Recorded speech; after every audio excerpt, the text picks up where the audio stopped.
కృష్ణం వందే జగద్గురుం నమో వెంకటేశాయ స్వామియే శరణం అయ్యప్ప. నేను మీ డాక్టర్ బండారు నాగేశ్వర యాదవ్, నంద్యాల నుంచి. 2025 దసరా పండుగ పర్వదినాన మీకు అందరికీ ఒక కానుక ఇవ్వబోతున్నాను. అదేమిటంటే, దసరా సందర్భంగా యాదవరాయ వాయిస్ అనే యూట్యూబ్ ఛానల్ని యాదవ సమాజానికి అంకితం చేస్తున్నాం. ఈ విషయాన్ని మీతో అందరితో పంచుకోవడానికి చాలా సంతోషిస్తూ ఉన్నాము.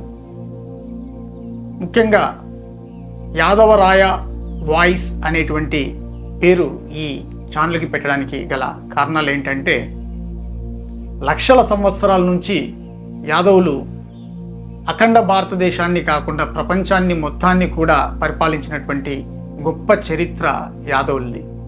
ఈ విషయం యాదవులకే కాదు, ప్రపంచవ్యాప్తంగా అందరికీ తెలిసినప్పటికీ నేటి యాదవుల సామాజిక స్థితిగతులను చూసి వీరందరికీ కూడా ఆశ్చర్యం కలుగుతూ ఉంటుంది. ఆశ్చర్యం కలిగిన, ఇంకా ఎటువంటి అనుమానాలు వచ్చినా చరిత్ర మారిపోదు, తుడిచిపోదు. యాదవుల యొక్క గొప్ప చరిత్ర అలాంటిది.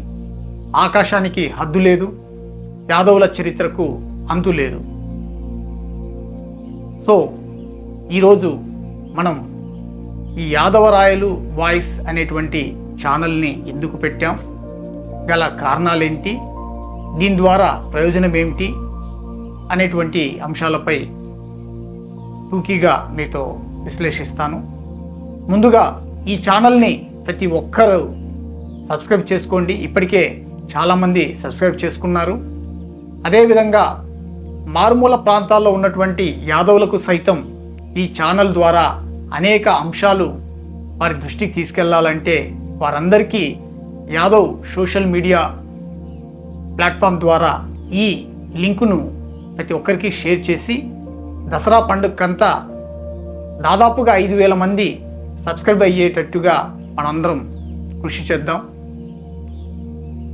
మరి యాదవరాయ వాయిస్ అనేటువంటి ఈ పేరు పెట్టడానికి గల కారణం గురించి మీకు వివరిస్తాను.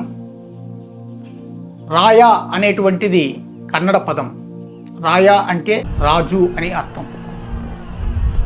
తెలుగులో రాయలు అని అంటారు. రాయలు అంటే రాజు అని అర్థం. ఇది దక్షిణాన రాయ, రాయలు అనేటువంటి పదాన్ని వాడతాం. అదేవిధంగా ఉత్తర భారతదేశంలో కూడా అనేక భాషలలో రాయ్ అనేటువంటి పదాన్ని వాడుతూ ఉంటారు.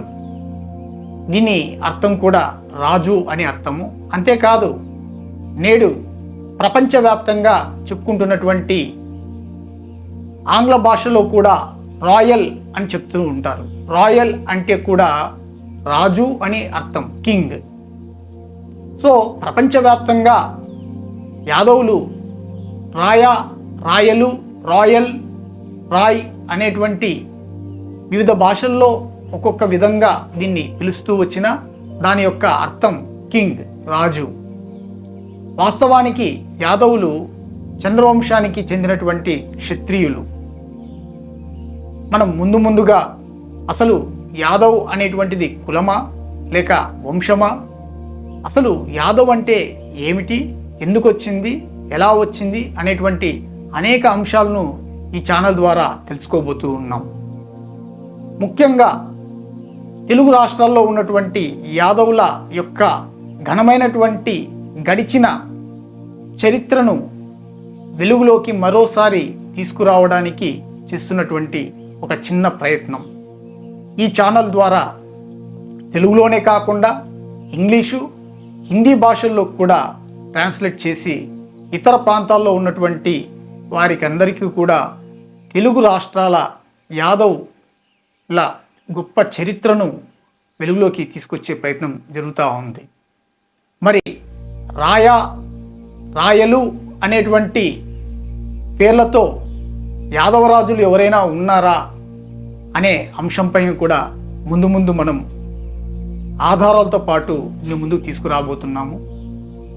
ఈ ఛానల్ ద్వారా తెలుగు రాష్ట్రాల్లో ఉన్నటువంటి పరిపాలించినటువంటి రాజులు, రాజ్యాలు, వారు ఏ కాలంలో పరిపాలించారు, వారి చరిత్ర ఏంటి, వారి యొక్క విశిష్టత, గొప్పతనం ఏమిటి, మరియు వారు ఎలాంటి వీర పోరాటాలు చేశారు, మరియు వారి పతనానికి గల కారణాలేమిటి, రాజ్యాలు కూలిపోయిన తర్వాత యాదవుల యొక్క జీవన విధానం ఏ విధంగా సాగింది, ఎప్పటి నుంచి గొర్రెల కాపర్లుగా చెప్పుకోబడుతున్నారు, దానికి గల కారణాలేమిటి, యాదవ రాజ్యాలు కూలిపోవడానికి గల కారణాలేమిటి, వీటి అన్నిటిపైన కూడా సంక్లిష్టమైనటువంటి చర్చ జరుగుతుంది. ప్రతి అంశానికి ఆధారాలు ఉంటాయి.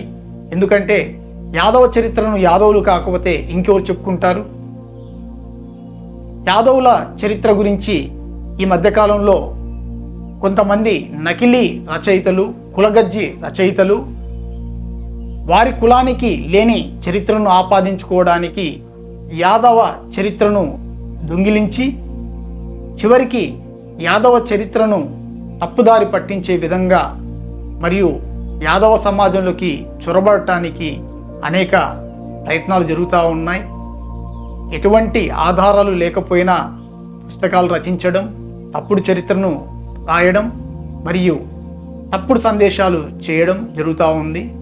వీటినన్నిటినీ కూడా ఆధారాలతో పాటు ఖండిస్తూ ఈ యాదవరాయ వాయిస్ అనేది ముందుకు సాగుతుంది. మీ అందరి మద్దతుతో ఈ ఛానల్ విజయవంతంగా నడుస్తుంది. ఈ ఛానల్ ద్వారా యాదవులలో ఆత్మస్థైర్యం మరియు ఆత్మగౌరవం, ఆత్మవిశ్వాసం పెంపొంది సామాజిక, ఆర్థిక, రాజకీయ పరిస్థితులు మెరుగుపడతాయని ఆశిస్తూ ఉన్నాను. మరి ఈ ఛానల్ని అందరికీ అందుబాటులోకి వచ్చేలాగా, ప్రతి ఒక్కరూ సబ్స్క్రైబ్ చేసుకునేలాగా ప్రతి ఒక్కరూ 10 మందికి షేర్ చేసి సబ్స్క్రైబ్ చేయించండి. మరి దసరా రోజున మొదటి సన్నివేశంతో మనం ముందుకు వస్తాము.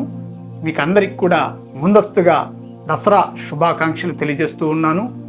ఈ దసరా నుంచి ప్రతి ఒక్క యాదవుడికి ఆయురారోగ్యాలు, అష్టైశ్వర్యాలు పెంపొందాలని, వారందరూ కూడా జ్ఞానాన్ని పెంచుకొని ఆర్థికంగా, సామాజికంగా అభివృద్ధి చెందాలని ఆశిస్తూ ఉన్నాను.